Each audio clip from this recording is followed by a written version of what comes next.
On debtors. Discount किसको offer किया जा रहा है? जो good debtors. Debtors minus bad dates, जो बचा उसके ऊपर प्रोविजन फॉर डेट्स, जो बचा उसके ऊपर provision for discount on dates.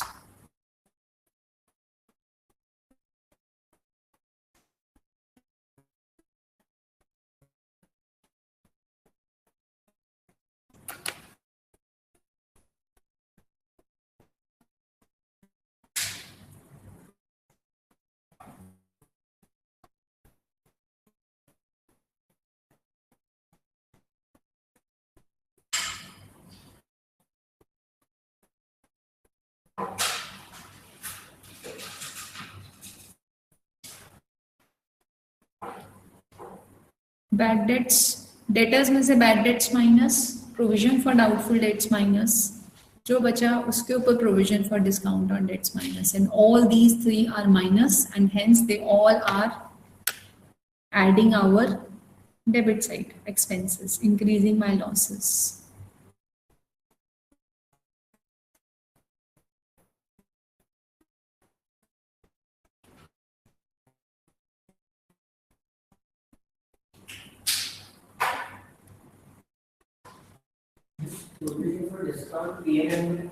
हाँ नहीं ऐड ही होगा, to provision for discount, discount allowed के साथ ऐड हो जाएगा।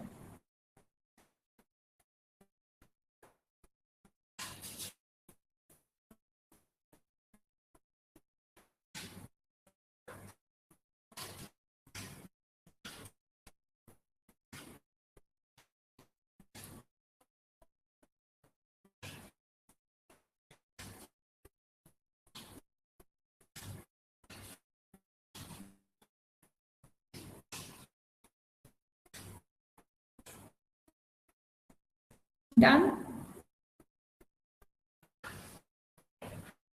Let's take a simple example.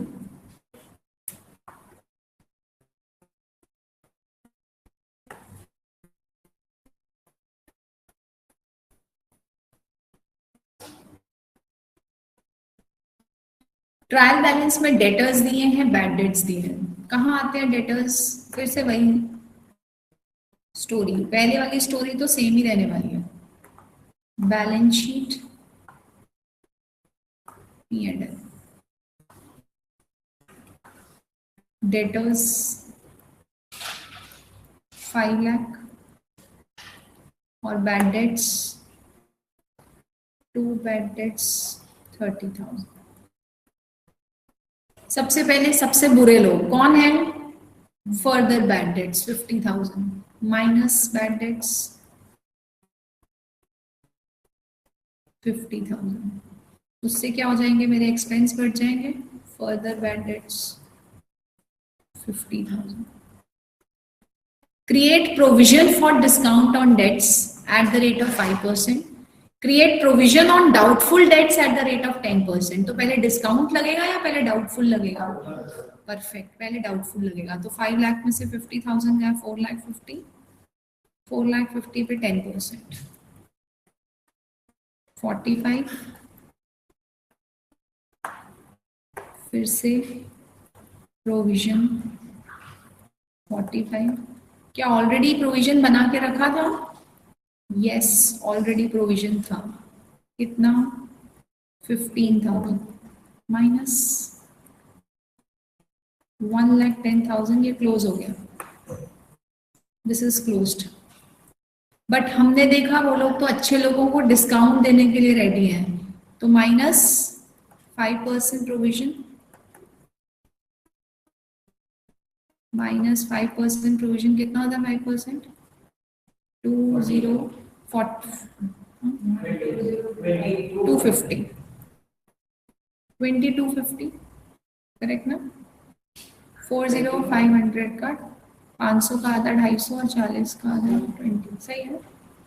20250। ये प्रोविजन भी क्या है हमारे लिए? लॉस। तो कहाँ आएगा?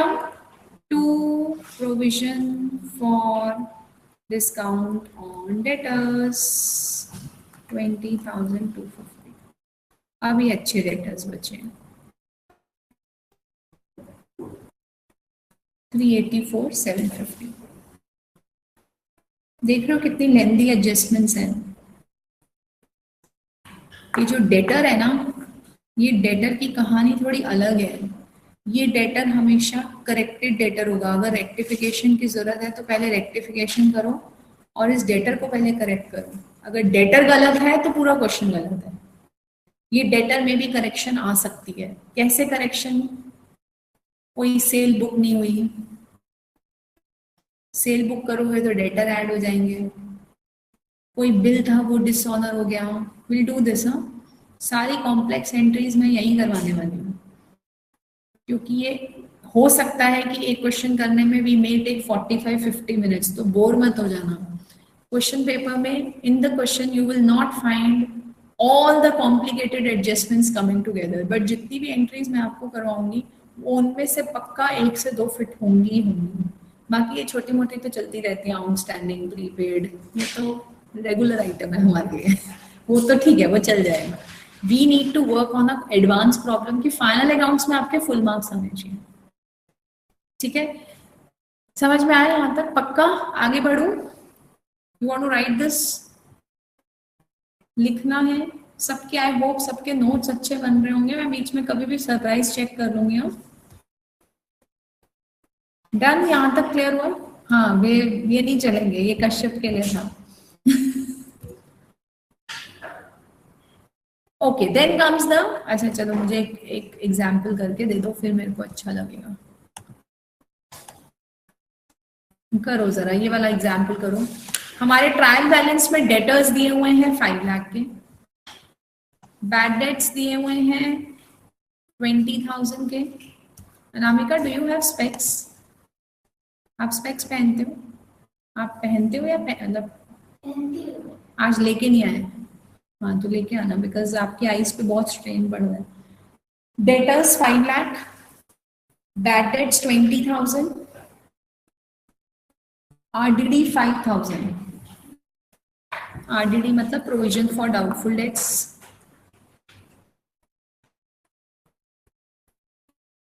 Provision for doubtful debts 5,000।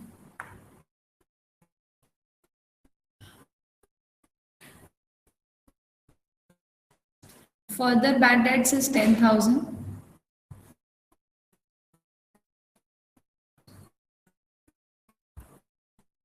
Create provision at 5% and create 10% provision for discount on debtors.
Done?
तो बैलेंस शीट में 3 लाख कुछ अमाउंट आ रहा है 4 लाख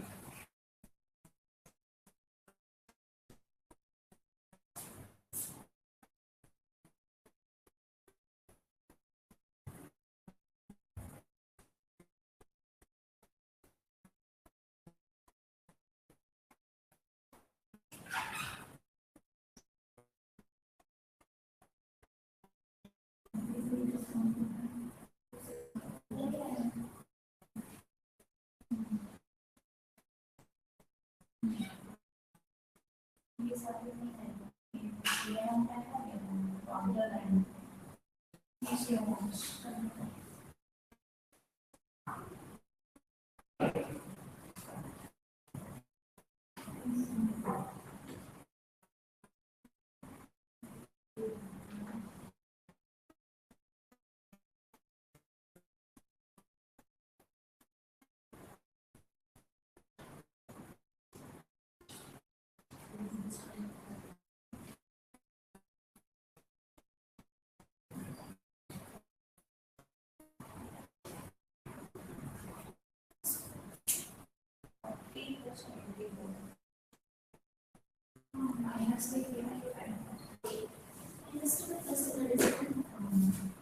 अलग नहीं आ सकते मैं दिस फिगर के अमाउंट पे 4,24,000 64,000 40,000 plus 24,000 आपने 4,24,000 कॉमा लगा बीच में पुट कॉमा पर गलती नहीं good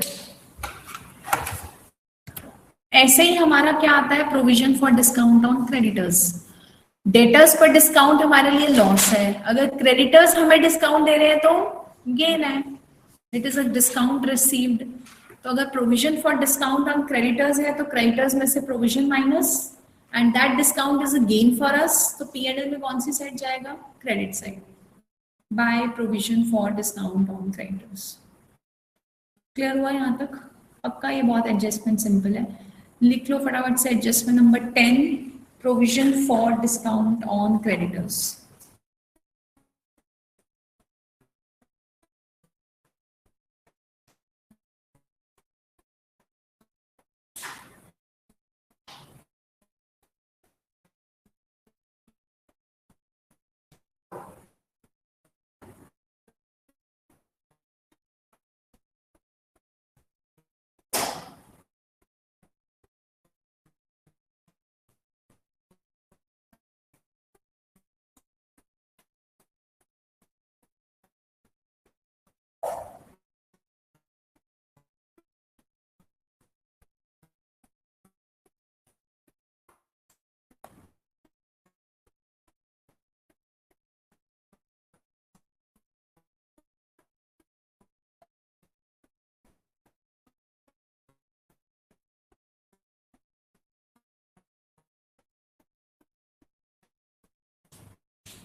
provision for discount on creditors adjustment number 10 P&L account और बैलेंस शीट में क्या हो जाएगा क्रेडिटर से प्रोविजन कम and provision is a gain for us it would be shown in the credit side the next adjustment number 11 it's written 10% bank loan 1 lakh नीचे कोई adjustment नहीं लिखी कुछ नहीं लिखा बस लिखा है 10% bank loan 1 lakh and trial balance में 10% बैंक लोन 1 लाख दिख रहा है और 10% मतलब उसके ऊपर इंटरेस्ट लेकिन इंटरेस्ट ऑन लोन हमने जब चेक किया तो वहां सिर्फ 2,000 की एंट्री है These type of entries are considered as a silent adjustments, hidden adjustments, किसी भी नाम से बोल दो क्वेश्चन में अगर ऐसी टाइप की इंफॉर्मेशन गिवन है बाय डिफॉल्ट आपको वो एडजस्टमेंट्स को करना होगा ट्रीट करना होगा we can not show it as a ignored कि बैंक लोन आप सिर्फ लाइबिलिटी में लिख दो और interest on loan debit side लिखा P&L खत्म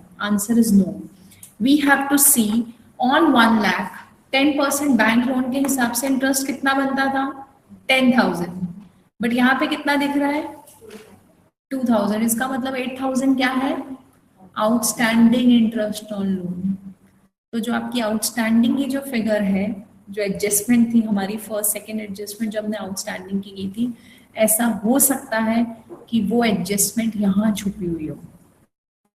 सो if they are just giving you one liner, तो आपको उसका इंटरेस्ट पक्का से देखना कि वो इंटरेस्ट डेबिट साइड में किस अमाउंट से है. जैसे let's take a simple example दिया हुआ है, टर्म लोन टेकन ऑन 1 सितंबर. ये 1 सितंबर को उन्होंने लोन लिया है 10% और अमाउंट है 1 lakh, let's say 80,000. 1,80,000 interest on loan आ रहा है डेबिट साइड 4,000. बस ये एंट्री दे रखी है. ठीक है, तो आप मुझे बता सकते हो कि आप इसको कैसे रीड करोगे. सबसे पहले आप 1,80,000 को 10% के हिसाब से कितने महीने के लिए, गलत है, 7 मंथ्स. 1 सितंबर है, याद रखना. सर्टिफाइड कॉपी अब भी दिखा सकती हो. एक बच्ची ने सेम गलती की है, सेम दिव्या ने. 1 सितंबर मतलब 5 months, April to July August. 30th सितंबर होता तो ये कौन से महीने हो जाते, 6 months, October November December January February March.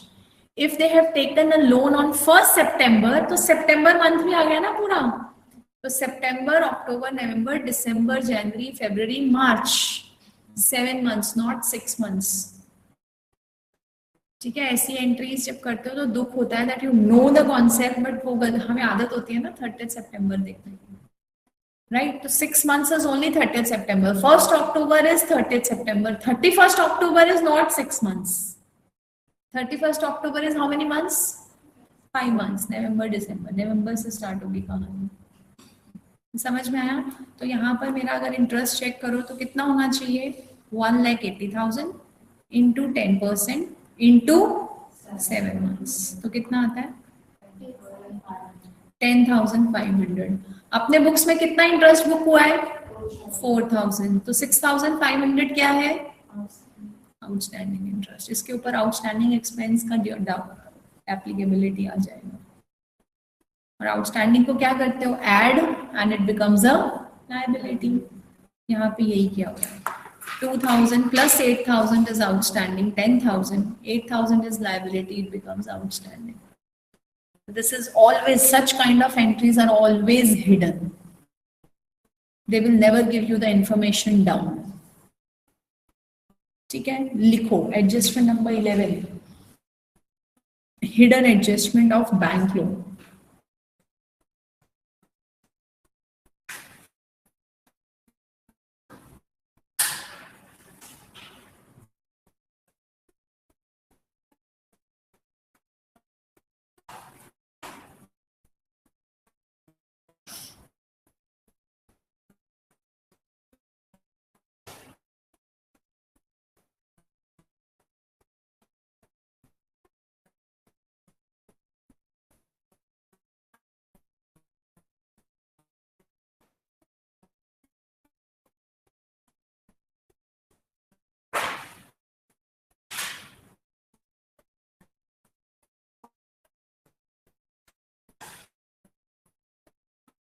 %10 bank loan 1 lakh.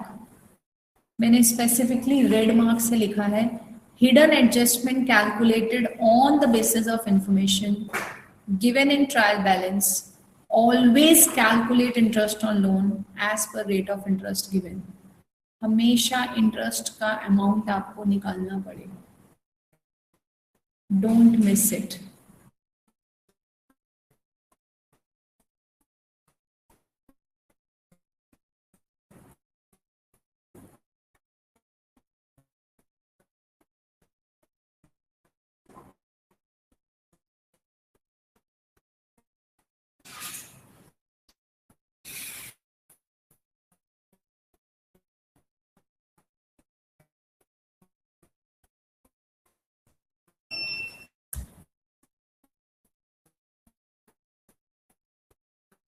The next adjustment, 12th, adjustment number 12. interest on capital, interest on capital.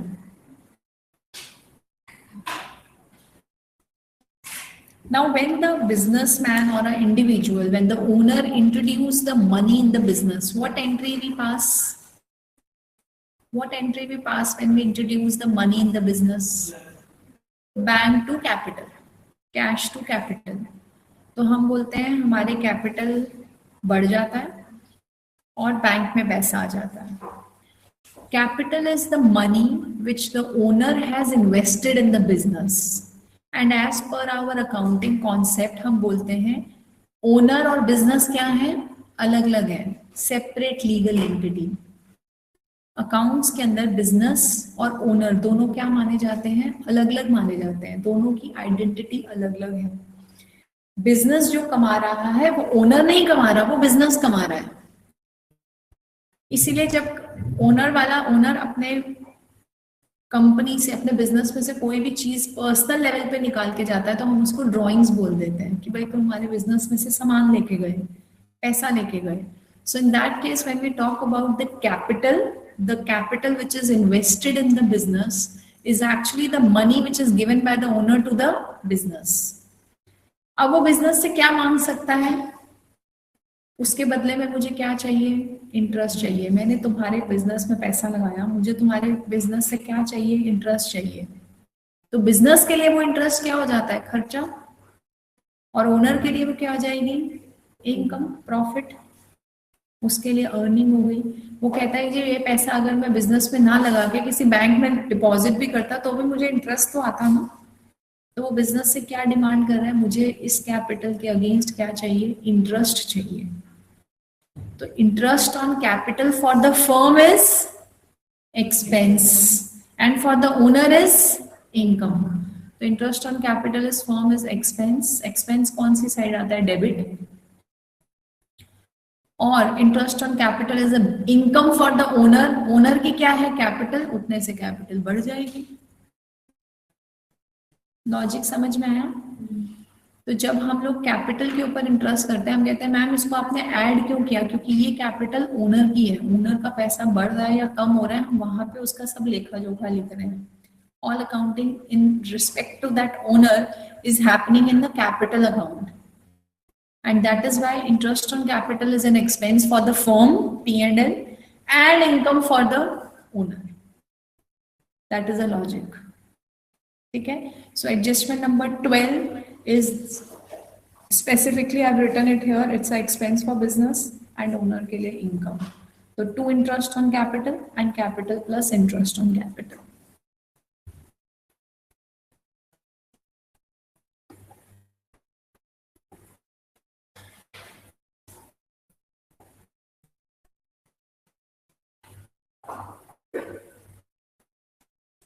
Adjustment number 13. Adjustment number 13.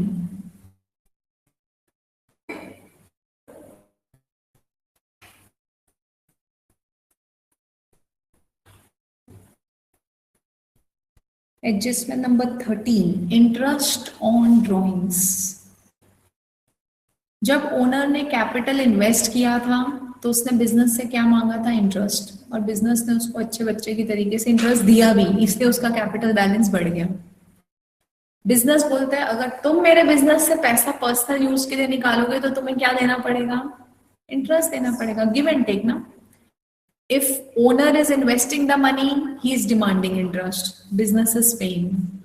If owner is withdrawing the money for his own मजे, तो business is asking for interest कि sir अभी मुझे पे करो.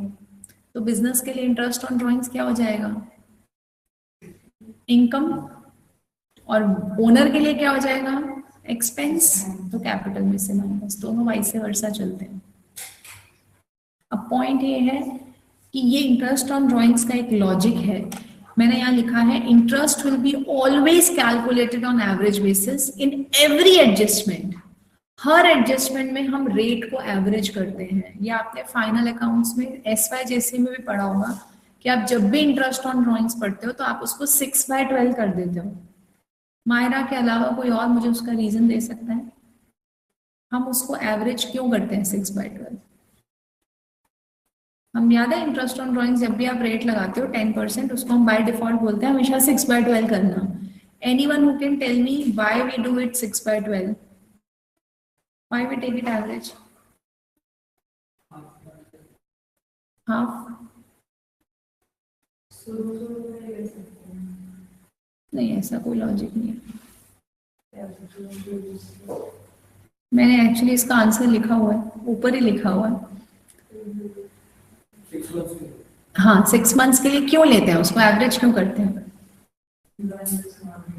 As the date of drawing is not given. आपको ना drawings की डेट नहीं दी होती. मुझे क्या पता उसने ड्रॉइंग 1 अप्रैल को करी या जून में करी या अगस्त में करी या सितंबर में करी या मार्च में करी. We don't know anything. Nothing is given to us. So on a safer side we always take it on an average. उसका एक और सेकंड रीजन है जो हम पार्टनरशिप में पढ़ेंगे वैसे वो reason, but just for your reference I am just telling you that reason. Partnership में इसका बहुत बड़ा रोल आने वाला है. आपके पार्टनरशिप जो आपने किया वो तो बहुत छोटा पार्टनरशिप किया. हम लोग जो बात करेंगे, देखो इसमें एक लॉजिक चल लगता है एवरेज का. हमारा फाइनेंशियल ईयर स्टार्ट होता है अप्रैल से, करेक्ट? अप्रैल, मई, जून, जुलाई, अगस्त, सितंबर, अक्टूबर, नवंबर, दिसंबर, मार्च. ठीक है. अब अगर सपोज ओनर कहता है मैं अप्रैल की पहली तारीख को, हर महीने की पहली तारीख को ड्राइंग निकालता हूँ, हर महीने की पहली तारीख को मैं 500 रुपया निकाल देता हूँ. ठीक है. सो 1st of every month, 1st of every month मतलब 1 अप्रैल को उसने पैसा निकाला तो उसके ऊपर इंटरेस्ट कितने महीने का लगना चाहिए? 1 अप्रैल को निकालेगा तो पूरा साल, अप्रैल भी लगेगा, 12 मंथ्स. जब वो पैसा 1 मई को निकालेगा तो कितने मंथ्स का इंटरेस्ट लगेगा? 11 मंथ्स, बिकॉज अप्रैल का तो लगेगा ही नहीं. he will be only eligible for giving the interest for 11 months. जून में 10 months, it is decreasing, no? 9, 8, 7, 6, 5, 4, 3, 2. 1 मार्च को जब वो पैसा निकाल रहा है तो 1 महीने का इंटरेस्ट पे करेगा. अगर आप इनका टोटल सबका करो तो टोटल आता है 78 मंथ्स. ठीक है. 78 months divide by 12 months, average निकाल लो, आंसर आता है 6.5 मंथ्स. तो अगर हर महीने की पहली तारीख को ओनर पैसे निकालता है तो जो भी रेट दिया है उसको किससे मल्टीप्लाई करना पड़ेगा? 6.5 मंथ्स. नहीं आएगा आपको, पार्टनरशिप में आएगा वो, यहां नहीं आएगा. 6 मंथ्स कैसे आता है? अगर वो पैसा मिडल ऑफ ईच मंथ निकाले, middle of each month, middle of each month मतलब अप्रैल के 15 अप्रैल को, तो आधा महीना निकल गया. अभी उसको इंटरेस्ट कितने महीने का लगेगा? 11.5 मंथ्स, क्योंकि 1 अप्रैल से 15 अप्रैल से नहीं निकाला. Now he is eligible for 11.5 months. For may 10.5 month, 15 मई से, ऐसे ही फिर से कम होता जाएगा. करेक्ट ना? हाँ, बनाना नहीं है, ये सिर्फ मैं आपको समझाने के लिए बना रही हूँ. आपको सिर्फ लॉजिक पता होना चाहिए. अकाउंट्स में कोई भी एक ऐसी चीज नहीं है जो बिना लॉजिक के हो. 15 मार्च को आधा महीना तो आधा महीना, इसका टोटल कितना आ रहा है? 72 मंथ्स. ठीक है, करके देख लेना. इसका टोटल 72 मंथ्स आएगा. उसका अगर एवरेज निकालते हो तो कितना आ रहा है? 6 मंथ्स. ये लॉजिक है. तो जो आप 6/12 करते हो वो इस वजह से करते हो कि ना पहले ना आखिरी, हम ये मान रहे हैं वो बीच में निकाल रहा है. हमें डेट भी नहीं पता तो हम एवरेज आउट कर रहे हैं, which is 6/12. Last day of every month निकालोगे तो वो भी बता दो, 6 महीने कम कर दो. Last day of every month मतलब अप्रैल का कब? 30th अप्रैल. तो अप्रैल के लिए कितने महीने का इंटरेस्ट लगेगा? 11. मई से स्टार्ट हो जाएगा, है ना? तो 12 देखो आधा आधा महीने का फर्क हो रहा है, आधे महीने का फर्क मतलब 6 महीना ना, 12 महीने का आधा आधा आधा महीना, तो इसका भी अगर आप टोटल देखो तो यहाँ पे 66 मंथ्स आएंगे, डिवाइड बाय 12, 5.5 मंथ्स, तो 6.5, 6 एंड 5.5, ये लॉजिक से आप कुछ भी निकाल सकते हो, क्वार्टर, हाफ ईयरली, कैसा भी गंदा सा सम दे दे आप निकाल पाओगे।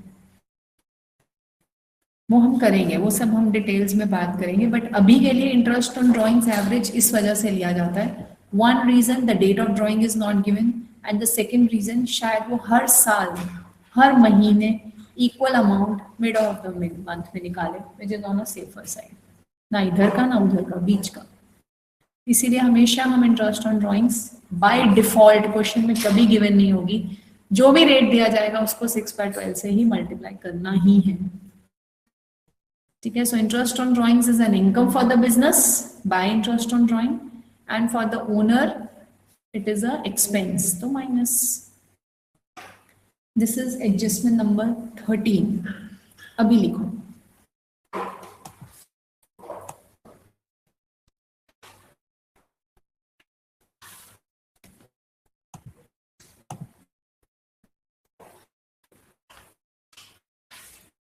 IOD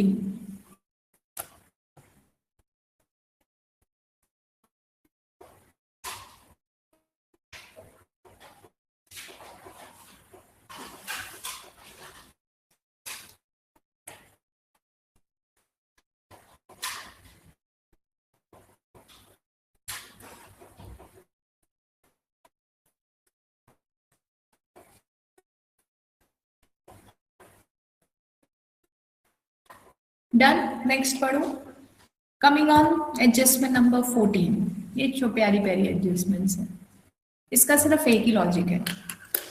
लेट्स से कंपनी ने गुड्स, कंपनी नहीं सॉरी ओनर, आपके लिए तो अभी इंडिविजुअली चल रहा है, इंडिविजुअल अपने स्टॉक के अंदर से, डिपार्टमेंटल स्टोर है, घर से फोन आया अरे कोई आ रहा है सामान लेके आओ, तो उसने अपने ही स्टोर में से बिस्किट्स ब्रेड्स सब लेके घर लेके चला गया, तो पैसे लेके गया नहीं, क्या लेके गया, गुड्स लेके गया, और गुड्स को हम अच्छी लैंग्वेज में क्या बोलते हैं, purchases.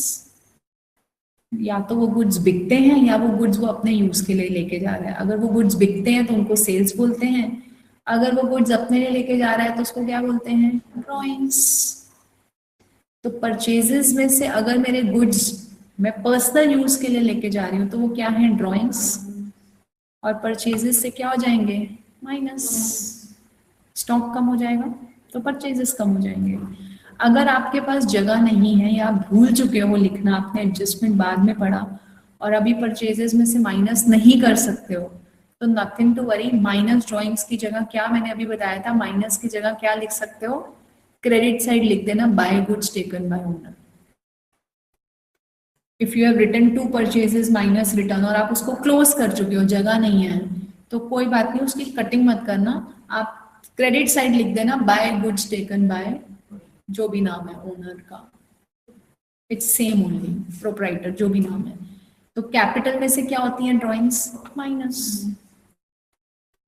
Goods distributed as free samples, किसी भी तरीके से गुड्स बाहर जा रहे हैं तो स्टॉक कम हो रहा है, चाहे डोनेशन हो, चाहे चैरिटी हो, चाहे स्टॉक जल गया, स्टॉक चोरी हो गया, स्टॉक पर्सनल यूज के लिए चला गया, कहीं पर भी स्टॉक किसी भी रीजन से बाहर जा रहा है तो पहला एडजस्टमेंट उसका क्या होना चाहिए, परचेजेस में से माइनस।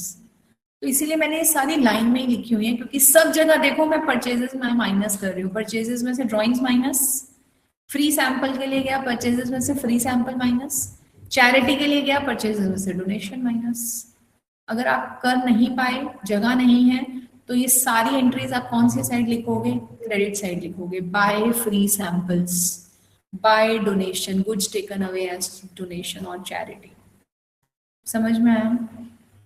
जब ड्राइंग्स के लिए लेके गया था तो कैपिटल में से माइनस किया, जब फ्री सैंपल्स की तरीके से बेच रहा है, फ्री सैंपल्स क्या होते हैं, मार्केटिंग स्टंट है, एडवर्टीजमेंट है, राइट? आपने देखा होगा जब कोई नया कोई डिप या कुछ ऐसा चिप्स वगैरह का पैकेट मार्केट में आता है तो वो छोटे छोटे टेस्टर्स के लिए they will give you small packets, जैसे शैम्पू, नया शैम्पू लॉन्च हुआ है, डव ने नया शैम्पू लॉन्च किया, Dove is very famous for that. क्या करता है, पूरा न्यूज़पेपर का फर्स्ट पेज एडवर्टीजमेंट की तरीके से यूज करता है और वहां पे अपने सैशेस को डव को चिपका ही देता है। देखा है कभी ऐसे कोई शैम्पू चिपका हुआ है घर में? फेयर एंड लवली की पाउच आती है, हाँ सच्ची में आती है। Nivea, Nivea is very famous for that. तो जब भी वो कोई, जैसे अभी सर्दियां आएंगी ना, तो निविया क्रीम अपनी एडवर्टीजमेंट करने के लिए अपने पूरे स्टॉक में से कुछ तो 1 ml तो आपको दे रहा है ना। तो आप कहोगे मैम ये तो इतना सारे, इतना इतना करके 5 लाख कॉपी, अगर वो 1 ml भी उसमें दे रहा है तो 5 लाख ml बनता है, 5 लाख ml। स्टॉक तो कम हो रहा है ना 5 लाख ml से। तो परचेजेस में से माइनस ही होते हैं वो। And why he is providing you that small sachet? Sales बढ़ाने के लिए, एडवर्टीजमेंट खर्चा। और एडवर्टीजमेंट खर्चा कहाँ जाता है? P and L debit side. देखो P and L debit side.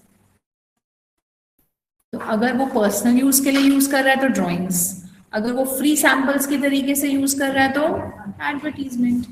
तो ट्रेडिंग में पहले बाय गुड्स डिस्ट्रीब्यूटेड हो जाएगा और पी एंड एल में वही चीज टू एडवर्टीजमेंट के नाम से आ जाती है। लॉजिक समझ में आया? और अगर चैरिटी डोनेशन है, वो भी क्या है, कंपनीज के लिए, बिजनेस के लिए एक्सपेंस, तो वो भी P and L two donation same रहेगा। तो हमारे जो भी खर्चे हैं, स्टॉक अगर जा रहा है तो परचेजेस में से माइनस और रिस्पेक्टिव अकाउंट्स को वो हिट कर जाएगा। क्लियर हुआ? पक्का? आगे बढ़ो। अरे तुमने लिखा नहीं है, लिखो फटाफट से। 14 आज की एक लास्ट एडजस्टमेंट करवाऊंगी, 17। Adjustment number 14, goods taken away for personal use.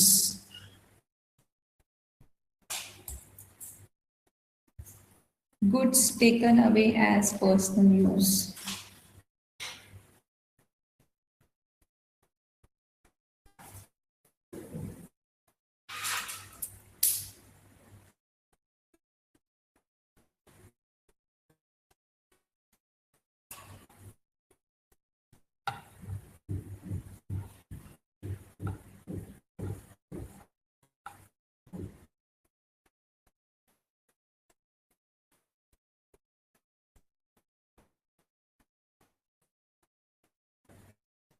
Goods taken away for personal use, trading and balance sheet.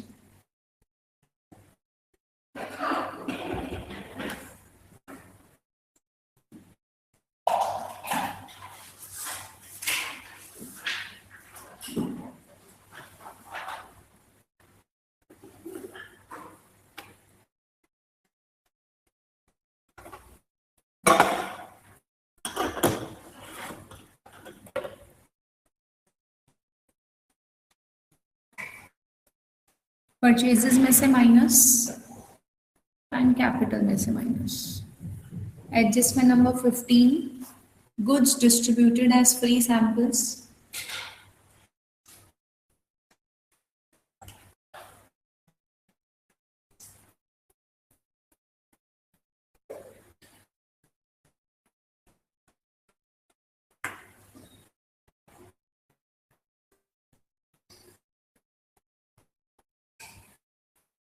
Goods distributed as free samples.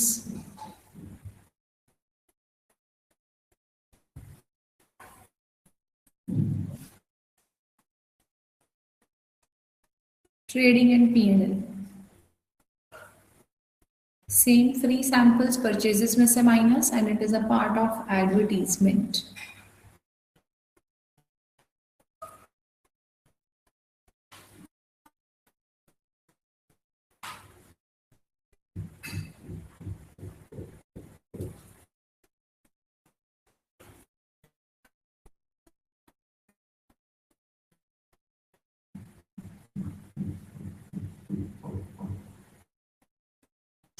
Goods given as charity or donation. Purchases में से minus and P&L में expense donation.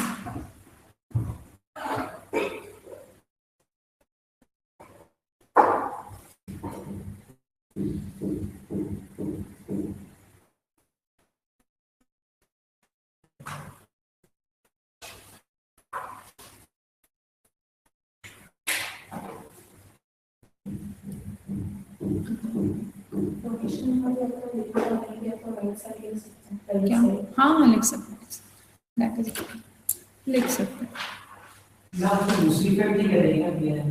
P&L में है ना to donation, दो effect हाँ adjustments है ना, दो इफेक्ट आएंगे ही। एक इफेक्ट आएगा कि by goods given as donation trading में, और P&L में टू डोनेशन एक्सपेंस।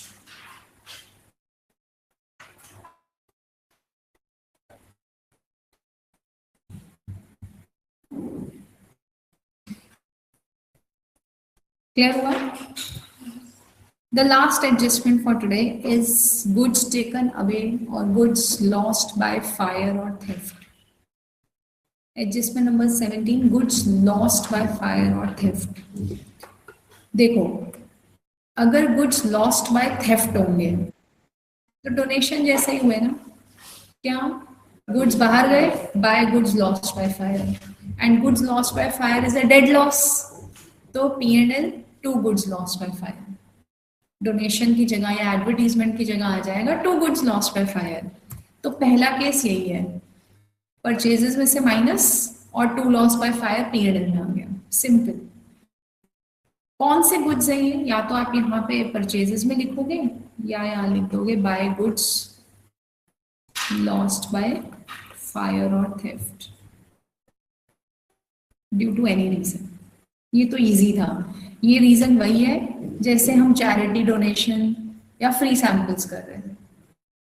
पॉइंट ये है कि जितने भी बिजनेसेस होते हैं ना, आपने कभी भी देखा होगा वो बिजनेसेस हमेशा इंश्योर्ड होते हैं। ऐसा नहीं होता है कि बिजनेस के अंदर इंश्योरेंस नहीं है, आपका जितना भी स्टॉक होता है वो हमेशा से इंश्योर्ड होता है। अगर वो स्टॉक इंश्योर्ड है, इसका मतलब अगर वो स्टॉक लॉस होता है तो हमें कौन पैसा देगा? इंश्योरेंस कंपनी पैसा देगी। तो नुकसान तो है ही नहीं, माल जला, इंश्योरेंस वालों को फाइल पर पकड़ा दी, सर लॉस है, वो आते हैं चेक करते हैं और हमें उसके बदले में पैसा देने के लिए रेडी हो जाते हैं। ऐसा ही होता है। अगर सपोज मेरा स्टॉक था 1,00,000 रुपए का और इंश्योर्ड नहीं था, इंश्योरेंस नहीं करवाई हुई थी, तो वो पूरा का पूरा मेरे लिए क्या है? डेड लॉस है, P&L जाएगा। लेकिन मैंने बोला नहीं यार, मेरा तो लॉस, मेरे पास पेपर्स है, the stock was insured, so I am very much safe. मैं इंश्योरेंस कंपनी वाले के पास गई और उसको बोला सर 1,00,000 का नुकसान हुआ है। मेरे इमेज की वजह से उन्होंने ज्यादा चेकिंग नहीं करी और उन्होंने कहा हाँ ठीक है, अप्रूव्ड, आपको 1,00,000 रुपया मिल जाएगा। मुझे स्टॉक के बदले में कौन पैसा देने के लिए रेडी हुआ है? इंश्योरेंस कंपनी वाला हुआ है। तो इंश्योरेंस कंपनी मेरे लिए क्या बन गई? debtor, receivable, they are going to give me the money, I am going to receive the money। तो क्या मेरे लिए वो लॉस है? नहीं। 1,00,000 का नुकसान जरूर हुआ पर स्टॉक तो चला ही गया परचेजेस में से minus, but that entire money is ready to receive it from insurance company. तो बैलेंस शीट में कहा जाएगा? इंश्योरेंस कंपनी के नाम पर एसेट बुक कर दिया, क्योंकि मुझे पैसा मिलने वाला है। प्रॉब्लम तब आती है जब इंश्योरेंस वाला आके चेकिंग करे और बोले नहीं 1,00,000 नहीं दूंगा, मैं सिर्फ आपको 80,000 ही दूंगा। तो हम कहते हैं हाँ सर चलो 80 दे दो, बात खत्म करो। स्टॉक कितने से कम हुआ? 1,00,000 से। इंश्योरेंस वाला मुझे कितना दे रहा है? 80। तो बैलेंस शीट में एसेट साइड आ जाएगा 80, बट व्हाट अबाउट 20,000? 20,000 मेरा डेड लॉस है, वो P&L में जाएगा। तो जो डेड लॉस होता है वही P&L को टच करता है। जहां से पैसा रिकवर होने के चांसेस हैं वो तो मेरा एसेट हो गया। यहाँ पर ये टेबल पे पूरा समझाया हुआ है। अगर तो स्टॉक अनइंश्योर्ड है तो जितना भी परचेजेस में से माइनस किया वो सारा P&L से डेड लॉस, और अगर वो स्टॉक इंश्योर्ड है और पूरा अमाउंट मिलने वाला है तो लॉस है ही नहीं। Insurance company is going to pay you the full money. So stock चला गया और पूरा मनी बैलेंस शीट में आना स्टार्ट हो जाएगा, देयर इज नो लॉस। 1,00,000 का माल था, 1,00,000 का जल गया, इंश्योरेंस कंपनी ने 1,00,000 दे दिया, नो प्रॉफिट नो लॉस, क्योंकि कॉस्ट है। बट अगर इंश्योरेंस कंपनी बोलती है मैं पूरा पैसा नहीं दूंगी, मैं सिर्फ कितना दूंगी? 70% ही दूंगी। स्टॉक पूरा जल गया 1,00,000 का, इंश्योरेंस वाला कितना देने के लिए तैयार है? 70। तो insurance company will only become a debtor in our books for 70। What about 30? It is a dead loss. P&L 2 loss by 5. तो अभी आप कहोगे मैम ये तो आपने 3 बार कर दी। नहीं, 2 बार ही करी है। 1 लाख इधर माइनस किया है तो ये दोनों को मिला के 1 लाख ही बनता है। 70 plus 30. So it's double entry only. See the figures. The positioning can be 3 times, 4 times, but the total effect is only 2. 1 lakh and 70 plus 30 is 1 lakh only. So there is no change. Correct? समझ में आया? ये table please ऐसे ही बनाओ because for the revision purpose that will really help you out. Adjustment number 17. Loss by fire or theft.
If stock is uninsured, if stock is insured.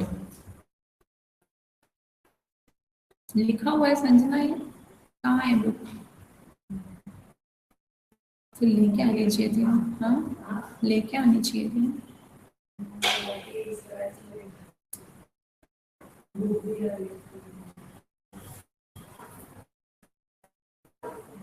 If stock is uninsured, if stock is insured. Loss of stock by theft 1 lakh.